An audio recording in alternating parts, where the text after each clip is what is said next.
ஆடி வெள்ளியிலே தாயின் சந்நிதியில் பொங்க வச்சு பாருங்கம்மா. ஆடி வெள்ளியிலே தாயின் சந்நிதியில் பொங்க வச்சு பாருங்கம்மா.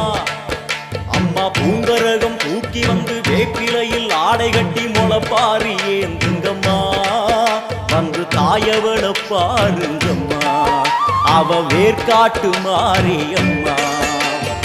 ஆடி வெள்ளியிலே தாயின் சந்நிதியில் பொங்க வச்சு பாருங்கம்மா. அம்மா பொங்க வச்சு பாருங்கம்மா.